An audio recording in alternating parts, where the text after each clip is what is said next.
মানুষের মূল্য ঠিক ঘড়ির কাঁটার মতো। ঘড়ির কাঁটা যতক্ষণ চলছে সেই ঘড়ির মূল্য ততক্ষণ আছে। ঠিক তেমনি মানুষের জীবনও, মানুষের মূল্যও ঠিক তেমনই। মানুষের জীবন যতক্ষণ আছে মূল্যও ততক্ষণ আছে। তাই যতদিন মানুষ বাঁচবে নিজের জীবনটাকে নিজের মতো করেই বাঁচাতে হবে। সুখ দুঃখটাকে আনন্দ দিয়ে উপভোগ করতে হবে, তবেই মানুষের জীবনকে নিজে নিজে রক্ষা করতে পারবে। রাধে রাধে বন্ধুরা, শুভ সকাল। তোমরা সবাই কেমন আছো? আশা করি খুব ভালো আছো। আমিও খুব ভালো আছি। আজকে না প্রচুর সকাল থেকে বৃষ্টি হচ্ছে। এত যে বৃষ্টি হচ্ছে, বৃষ্টির মধ্যে কাজকর্ম করতেই পারছি না। সকাল সকাল উঠে কি করব তাই ভাবছিলাম।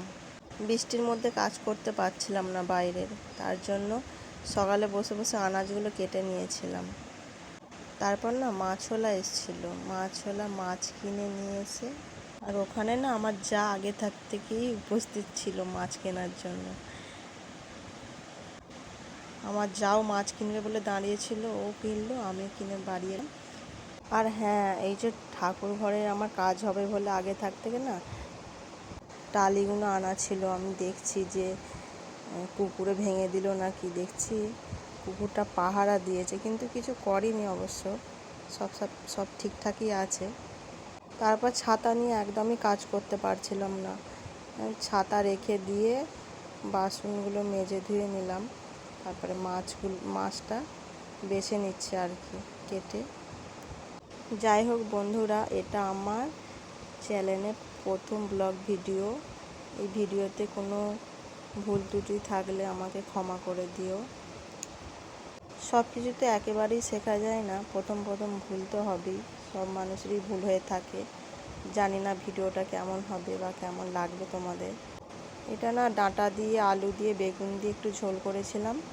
ছেলে স্কুলে যাবে পরীক্ষা দিতে, ওর ভাতটা, গরম ভাতটা আর কি বেড়ে রেখেছিলাম। দিয়ে ও বললো, মা ওই তরকারি আর মাছ ভাজা দিয়ে ভাত দিয়ে দাও, ভাত খেয়ে আমি স্কুলে চলে যাব। আমি সব ছেলে মেয়েকে স্কুল পাঠিয়ে দিয়ে মাছের ঝাল করব, আর ওই যে লাল নোটে শাকটা ভাজা করব। এই মাছ তো অনেকটাই কিনেছিলাম, প্রায় 900 মতো। মাছটা আলাদা করে রাখলাম, আজ কিছুটা করব, কালকে কিছুটা। আজকে অত মাছ দুবেলা হবে আর কি। ছেলেমেয়েরা জলখাবারে খেয়ে স্কুলে গেছে, আবার দুপুরবেলা খাবে, রাত্রে তো রুটি হবে। মানে জলখাবার আর দুপুরের মিলিয়ে রান্না করেছি মাছটা। আর এটা আমার দেওরের জন্য ভাতটা বাড়ছি। শাশুড়ি মা বললো যে শরীরটাও অসুস্থ, বললো ভাতটা দে দুটো, আমার রান্না হয়নি, ভাতটা আমি বাড়ছি, ওকে দিয়ে আসবো। ভাত বাড়তে কড়াইয়ে যে লাল শাকটা ভাজা করেছিলাম, ভাজা করে ওকে ভাতটা একটু দিয়ে এলাম।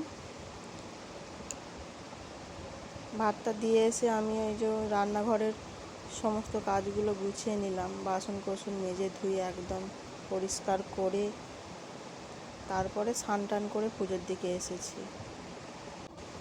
পুজো টুজো করে রাত্রের জন্য খাবার বানাবো, কিন্তু ছেলে বলেছিল, মা একটু ছেঁড়া পরোটা আর ওই যে ছোলার ডাল, ভাঙা ছোলার যে ডাল হয় সেই ডালের একটু তরকারি করতে বলেছিল। তার কারণে সন্ধ্যের দিকে আমি ছেলের আবদারে কিছু করে দিলাম ওইটাই।